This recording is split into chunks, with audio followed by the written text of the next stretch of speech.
온 이스라엘의 제사장들과 레위 사람들이 그들의 모든 지방에서부터 르호보암에게 돌아오되 레위 사람들이 자기들의 마을들과 산업을 떠나 유다와 예루살렘에 이르렀으니 이는 여로보암과 그의 아들들이 그들을 해임하여 여호와께 제사장의 직분을 행하지 못하게 하고 여로보암이 여러 산당과 순념소 우상과 자기가 만든 송아지 우상을 위하여 친히 제사장들을 세웁니다. 이스라엘 모든 지파 중에 마음을 굳게 하여 이스라엘의 하나님 여호와를 찾는 자들이 레위 사람들을 따라 예루살렘에 이르러 그들의 조상들의 하나님 여호와께 제사하고자 한지라. 그러므로 3년 동안 유다 나라를 도와 솔로몬의 아들 르호보암을 강성하게 하였으니 이는 무리가 3년 동안을 다윗과 솔로몬의 길로 행하였습니다. 르호보암이 다윗의 아들 여리못의 딸 마할랏을 아내로 삼았으니 마할랏은 이새의 아들 엘리압의 딸 아비하일의 소생이라. 그가 아들들 곧 여우스와 스마랴와 사함을 낳았으며 그 후에 압살롬의 딸 마아가에게 장가들었더니 그가 아비아와 아떼와 시사와 슬로밋을 낳았더라. 르호보암은 아내 18명과 첩 60명을 거느려 아들 28명과 딸 60명을 낳았으나 압살롬의 딸 마아가를 모든 처첩보다 더 사랑하여 르호보암은 마아가의 아들 아비아를 후계자로 세웠으니 이는 그의 형제들 가운데 지도자로 삼아 왕으로 세우고자 함이었더라. 르호보암이 지혜롭게 행하여 그의 모든 아들을 유다와 베냐민의 온 땅 모든 견고한 성읍에 흩어 살게 하고 양식을 후히 주고 아내를 많이 구하여 주었더라. 여러분 반갑습니다. 오늘도 퀴트로 여는 기막힌 하루입니다. 본 말씀 역대하 11장 13절부터 23절의 말씀입니다. 자, 오늘 본문의 말씀을 보면 이제 이스라엘은 남유다와 북이스라엘로 완전히 갈라지게 됩니다. 그러나 이 분열은 단순히 영토와 국가의 분열이 아니라 이 영적 정체성이 구분되고 이 분리되는 것을 보게 됩니다. 그렇기에 우리는 오늘 말씀을 통해 이 공동체의 중요성, 내가 어떤 공동체에 소속되어 있는가, 이것이 얼마나 중요한지를 다시 한번 깨닫게 됩니다. 자, 먼저 오늘 13절부터 16절의 말씀을 보면 이렇게 왕국이 남과 북으로 갈라지게 되었는데 갑자기 이 북이스라엘에 속하는 레위인들이 대거 이 남쪽으로 망명을 하기 시작합니다. 자, 하나님께서 이스라엘의 모든 지파에게 이 땅을 분배하셨죠. 그러나 오직 한 지파, 레위 지파에게만은 땅을 주시지 않았습니다. 그 대신 이스라엘의 전역에 흩어져 살면서 이 제사장 사명을 감당하게 하시고 또 백성들이 드리는 11조로 살게 하셨습니다. 자, 그런데 이 북이스라엘에 속한 땅에 살고 있었던 레위인들이 모두 남유다로 넘어오게 된 것입니다. 여러분, 왜 이런 일이 일어났습니까? 오늘 말씀을 보면 북이스라엘 왕 여로보암이 이 레위인들을 마음대로 제사장직에서 해임했다고 합니다.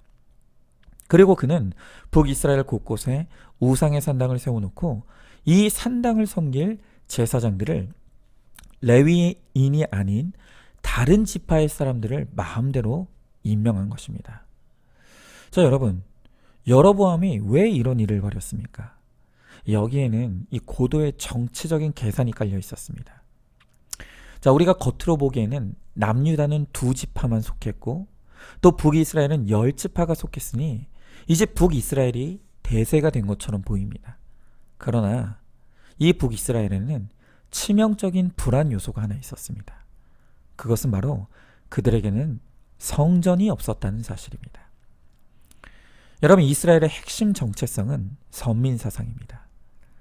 이스라엘은 하나님이 특별하게 구별하여 세우신 하나님의 백성이다. 바로 이것이 그들의 정체성이었다는 것입니다. 그래서 이스라엘에 속한 모든 백성은 하나님의 명령대로 반드시 1년에 3번 예루살렘에 있는 이 솔로몬 성전에 모여 제사를 드려야 했습니다. 이것은 선민 이스라엘 백성으로서 반드시 지키고 따라야 하는 것이었습니다. 자, 그런데 문제는 뭐냐? 이 성전, 온 이스라엘 백성들이 모여야 될 이 솔로몬 성전이 어디에 있었습니까? 바로 남유다 땅에 속해 있었습니다. 여러분, 이 여로보암에게는 이것이 너무 두려웠습니다. 만약 북이스라엘 백성들이 이 전통대로 제사 때마다 성전이 있는 남유다로 간다면 체제가 흔들리게 될 것이고 결국 다시 합쳐지게 될 것을 그는 두려워했던 것입니다. 그래서 여로보암이 자신의 왕권을 지키고 또 완전한 독립을 위해 들여온 것이 있습니다. 바로 그것은 혼합주의였습니다. 자, 여러분, 이 혼합주의라는 것이 무엇입니까? 자, 먼저 여로보암은 이 북이스라엘 사람들에게 굳이 제사 때마다 힘들게 예루살렘으로 갈 필요가 없도록 이 곳곳에 산당을 세웠습니다. 그리고 편한 대로 그냥 내가 가까운 곳에, 내가 사는 곳에 가까운 곳에 가서 제사를 드리도록 합니다. 그리고 그 산당 안에는 순염소와 송아지 우상을 만들어 놓고 사람들로 하여금 보이지 않는 하나님만 믿으면 불안하니 보이는 신도 함께 믿을 수 있도록 신앙의 자유를 허락한 것입니다. 자, 여러분, 여기서 굉장히 중요한 것이 있는데 그것은 여로보암이 하나님을 믿지 못하게 한 것이 아니라는 것입니다. 하나님도 믿으라는 것입니다. 그러나 하나님도 믿으면서 이 북이스라엘 사람들에게 우상도 함께 섬길 수 있는 이 신앙의 소위 자유를 허락해 주었다는 것입니다. 바로 이 여로보암의 혼합주의를 보면서 레위인들이 강력하게 저항했습니다. 그러자 여로보암은 그들을 제사장직에서 해임한 것입니다. 결국 이 레위인들은 자기들의 마을과 산업을 과감하게 포기해 가면서까지 예배와 신앙을 지키기 위해 남유다로 망명하게 된 것입니다. 여러분, 이 여로보암이 북이스라엘에 들어온 이 영적 혼합주의와 편의주의는 북이스라엘의 급속한 타락을 불러오고 결국 멸망에 이르게 한 것입니다. 자, 그런데 중요한 것이 있습니다. 그것은 이 여로보암의 혼합주의가 오늘 우리 시대에도 맹위를 떨치고 있다는 것입니다.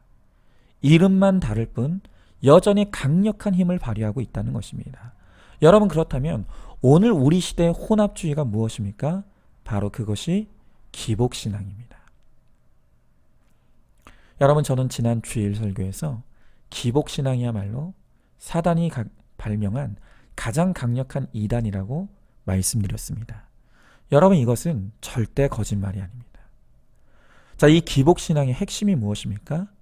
하나님도 믿고 세상도 누리라는 것입니다. 하나님과 세상 둘 다를 누릴 수 있다는 것, 이게 바로 기복신앙의 핵심입니다. 여러분, 이 기복신앙에서 약속하는 것이 무엇입니까? 왜 꼭 하나만 붙잡아야 하냐는 것입니다. 하나님도 잘 믿어서 구원도 받고 세상에서도 나의 야망과 성공을 이루면서 이 잘 먹고 잘 살 수 있는 길이 있다는 것입니다. 바로 이것이 오늘 이 여로보암이 산당을 지어놓고 그 안에서 하나님과 우상을 동시에 섬기게 한 것과 똑같은 것입니다. 여러분, 언제나 바른 복음은 우리에게 불편한 진실을 드러내어 보여줍니다. 자, 그런데 참된 복음이 우리들에게 보여주는 그 불편한 진실이 무엇입니까? 그것은 하나님과 세상을 동시에 섬길 수 없다는 것입니다. 거룩과 행복은 같이 갈 수 없습니다. 기복과 팔복은 결코 함께 취할 수 있는 것이 아니라는 것입니다. 세상을 쫓으려거든 하나님을 버리든지 하나님을 쫓길 원한다면 세상을 끊던지 둘 중에 하나를 선택해야 된다는 것입니다. 여러분, 오늘 이 기복신앙이 가르치는 것처럼 하나님도 없고 세상도 누릴 수 있다는 것은 듣기에는 달콤하게 들리겠지만 이것은 사단이 인간을 타락시킬 때 사용하는 이 전형적인 거짓말이라는 것을 알아야 되죠. 여러분, 한번 기억해 보십시오. 에덴 동산에서 뱀이 하와에게 했던 거짓말이 무엇입니까? 네가 이 선악과를 먹어도 죽지 않을 것이고 오히려 하나님처럼 될 수 있다는 것입니다. 쉽게 말하면 선악과도 취하고 하나님도 취할 수 있다는 것이죠. 그러나 그 뱀의 유혹은 얼마 지나지 않아 거짓말로 드러났죠. 선악과를 취하는 순간 하나님을 영원히 잃어버리게 된 것입니다. 여러분, 반드시 기억하십시오. 신앙에는 회색지대란 없습니다. 구원을 얻으려거든 세상을 포기하든지, 세상을 얻으려면 구원을 포기하든지, 둘 중에 하나입니다. 그래서 열왕기상 18장 21절에서 엘리야가 이스라엘 백성들을 향해서 이렇게 외치는 것 아닙니까? 너희가 어느 때까지 둘 사이에서 머뭇머뭇하려느냐? 여호와가 만일 하나님이면 그를 따르고 바알이 만일 하나님이면 그를 따를지니라. 여러분, 세상에 공짜가 없죠. 모든 내가 취하기를 원하는 것이 있다면 그것을 얻기 위해 반드시 치러야 될 대가 지불이 있습니다. 여러분, 이것은 인지상정입니다. 사단은 우리에게 세상의 성공과 성취와 행복을 약속하죠. 근데 처음에는 그것을 쫓고자 하는 우리에게 하나님을 믿는 것을 문제 삼지 않습니다. 그러나 우리가 그렇게 이 사단의 유혹을 따라 세상을 쫓다 보면 점점 양심을 버리라고 요구합니다. 정직을 버려야 한다고 요구합니다. 그리고 결국엔 믿음을 버리고 하나님을 버릴 것을 요구하게 될 것입니다. 반드시 대가 지불이 있다는 것입니다. 그러나 그것은 구원도 마찬가지입니다. 오늘 말씀해 보면 레위인들이 신앙과 이 예배의 자유를 얻기 위해 자기들의 마을들과 산업을 떠나는 대가를 지불했다고 합니다. 둘 다 취할 수 없다는 것입니다. 기복과 팔복이 같이 갈 수 없습니다. 행복과 거룩이 같이 갈 수 없습니다. 우리는 결정하고 선택해야 합니다. 구원을 얻기 원한다면 세상의 야망과 욕심, 내 행복을 과감하게 버리는 대가를 지불해야 한다는 것입니다. 그러나 거기에는 참된 구원이 있고 천국의 유업이 있고 또한 하나님의 은혜를 누리는 진짜 행복이 거기에 반드시 있습니다. 여러분, 사실 바로 제가 바로 지난날 하나님과 바알 사이에서 머뭇머뭇거리던 기복주의자였습니다. 저는 제 목회를 통해 하나님과 세상을 동시에 붙잡고 싶었고 또한 그것이 가능하다고 믿었습니다. 내가 하나님을 위해 헌신하고 수고하고 열심을 다하면 하나님도 그에 대한 보답으로 저의 성공과 야망을 이루어 주시리라고 믿었던 것입니다. 그리고 저는 성도들에게도 그렇게 외치고 가르쳤습니다. 그런 저야말로 이단의 괴수가 아니고 무엇이겠습니까? 그러나 하나님은 저를 불쌍히 여겨주셔서 구속사의 바른 복음이 들리게 하시고 여러 고난을 통해 저의 거짓된 복음, 거짓된 길을 버리게 해주셨습니다. 그래서 이제는 팔복을 쫓는 인생, 거룩을 쫓는 인생, 십자가를 길로 놓고 가는 인생의 길을 따르게 하십니다. 여러분, 우리가 주님이 보여주시는 이 길에 우리의 진짜 행복이 있음을 믿을 수 있길 바랍니다. 그래서 거룩과 구원을 이루고 천국의 영원한 영생을 소유하는 저와 여러분 우리 모두가 될 수 있기를 소망합니다.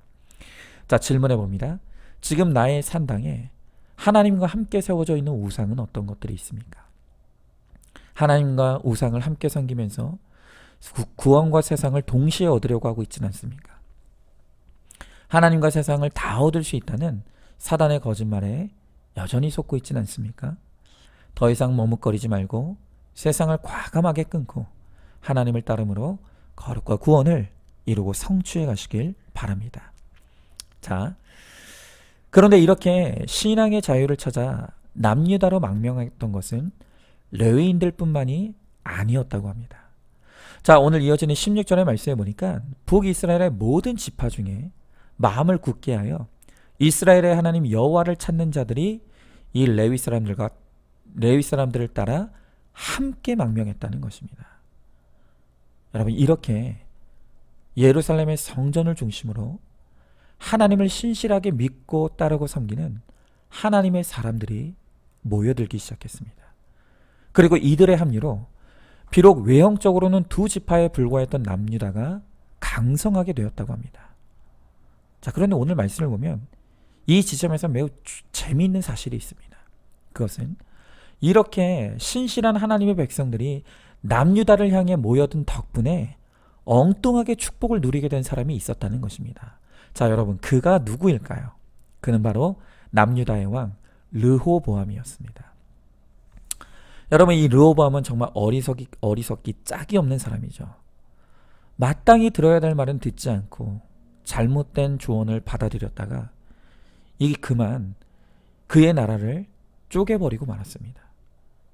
그런데 그렇게 어리석은 르호보암임에도 불구하고 그가 단지 예루살렘에 있었다는 이유로, 그리고 성전이 있는 땅을 차지했다는 이유만으로 그에게 사람들이 모여들었고, 그들로 말미암아 이 르호보암이 강성함을 누리게 되었다는 것입니다. 여러분, 이렇게 오늘 우리는 이 르호보암을 보면서 얼마나 공동체에 붙어있는 믿음이 중요한지를 다시 확인할 수가 있죠. 여러분, 우리가 강해지는 비결이 무엇입니까?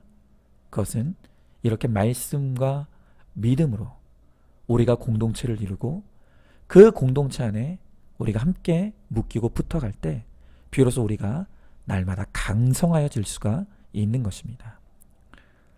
여러분, 비록 이 어리석은 르호보암처럼 지금은 들리지 않고 내가 깨달아지지 않는다 할지라도 이 말씀이 있는 공동체에서 신실한 동역자들과 붙어만 있으면, 그리고 그들의 간증과 고백 또 큐티 묵상을 듣고만 있어도 어느새 나도 그들과 함께 강성한 사람이 될 수가 있는 것입니다. 그러므로 우리는 오늘 이 레위 사람들과 또 북이스라엘의 신실한 사람들이 그랬던 것처럼 어떤 대가 지불과 희생을 치러서라도 공동체로 모이기를, 예배로 모이기를 힘써야 된다는 것입니다. 여러분, 이에 대해서 우리가 어떤 적용을 이룰 수가 있을까요? 자, 저는 이 불법한 일이 아니라면 직업에 귀천이 없고 또 좋은 직업, 나쁜 직업이 따로 없다고 생각합니다. 그러나 그럼에도 불구하고 우리 구속사의 사람들이 직업을 고를 때 반드시 세워야 될 첫 번째 원칙이 있습니다. 그것이 무엇입니까? 바로 그것이 예배입니다.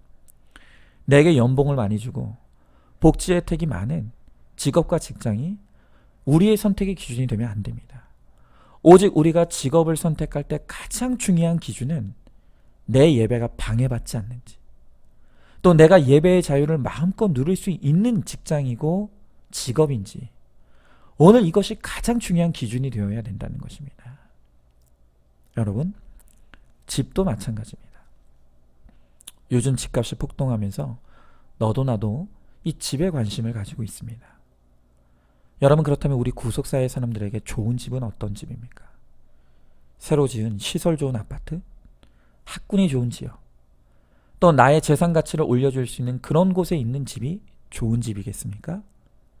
여러분, 그래서 그런 곳만 있다고 한다면 교회도 상관없고 예배와 공동체도 상관없이 그런 곳을 쫓아 떠나가는 사람들이 얼마나 많은지 모릅니다. 그러나 바로 그것이 하나님과 함께 우상을 섬기는 일이라는 것을 알아야 합니다.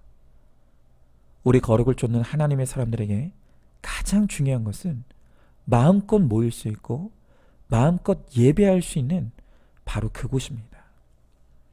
물론 교회와 거리가 가깝다고 무조건 좋은 집이다, 무조건 신앙이 좋은 사람이다, 이런 말씀을 드리는 것이 아닙니다. 그러나 또한 분명한 사실은 몸이 멀어지면 마음이 멀어지는 것도 어쩔 수 없는 육체의 한계를 입고 있는 사실이라는 것입니다. 할 수 있는 한 내가 거리에 방해받지 않고 오고 싶을 때 공동체에 올 수 있고 불편함 없이 예배와 모임을 가질 수 있는 바로 그런 곳이 내 거주지의 첫 번째 선택의 기준이 되어야 한다는 것입니다. 여러분, 무엇보다 우리 아이들을 위해서 집과 교회의 거리는 더욱더 중요합니다. 여러분, 이 맹모 삼천지교의 이야기 잘 아시지 않습니까? 맹자가 어렸을 때 이 맹자가 살던 집 근처에 묘지가 있었는데 이 맹자가 밤낮 장사 지내는 흉내를 내며 노는 모습을 그의 어머니가 보았습니다. 그것을 보고 이 어머니가 묘지 근처는 아이의 교육을 위해 좋은 환경이 아니라고 생각해서 이 시장 근처로 이사를 갔다는 것이죠. 아니 그랬더니 이번에는 이 맹자가 물건 파는 흉내를 내며 놀기 시작합니다. 그래서 또다시 이 맹자의 어머니는 이사를 가게 되는데 바로 그곳이 서당 근처였다는 것이죠. 그런데 그때부터 이 맹자가 글을 읽고 공부를 하기 시작했다. 그래서 맹모 삼천지교다 라는 말을 하죠. 여러분, 우리는 어쩔 수 없는 환경에 지배를 받게 되어 있습니다. 자녀 교육을 위해서도 이렇게 이사를 하는 마당에 내 자녀의 거룩을 위해, 내 자녀의 구원을 위해 이렇게 교회와 가까운 곳에 나의 거주지를 선택하는 것이, 이것이 얼마나 중요한 일이겠습니까? 그래서 우리 아이들이 어릴 적부터 교회를 가까이 두고 놀이터 삼아 올 수 있고 또 교회에 많은 추억이 있어야 합니다. 바로 그런 아이들이 커서도 말씀과 공동체를 떠나지 않는 거룩한 자녀가 될 수 있는 것입니다. 이렇게 말씀과 예배가 있는 공동체를 우리의 삶의 중심으로 삼고 어떤 대가를 치러서라도 말씀과 공동체에 잘 묶이고 붙어감으로 날마다 함께 강성함을 이루어가는 우리 모두가 될 수 있기를 소망하시기 바랍니다. 자, 질문해 봅니다. 내가 어떤 것을 선택함에 있어서 가장 중요한 선택의 기준은 무엇입니까? 여전히 물질의 우상을 쫓아 믿음과 상관없는 결정을 이루고 있지는 않습니까? 나의 거룩과 가정의 구원, 특별히 자녀의 신앙을 위해 공동체를 가까이 하는 환경을 만들기 위해 어떤 노력을 기울이고 있습니까? 공동체에 붙어만 있는 믿음으로 날마다 강성하여져 가는 우리가 되기를 소망하시기 바랍니다. 자, 오늘도 4월 28일 보석상자입니다. 내가 심히 악을 행하고 있어도 하나님은 나를 잊지 않으시고 성벽으로 나를 보호하십니다. 죄를 지었다고 기도할 자격이 없다고 하면 안 됩니다. 죄를 지었어도 약속의 말씀이 있기에 우리는 하나님께 매달릴 수 있습니다. 아멘. 오늘도 큐티로 기막힌 하루를 살아내는 하늘가족 공동체 우리 모든 성도님 되시기를 주님의 이름으로 축복합니다.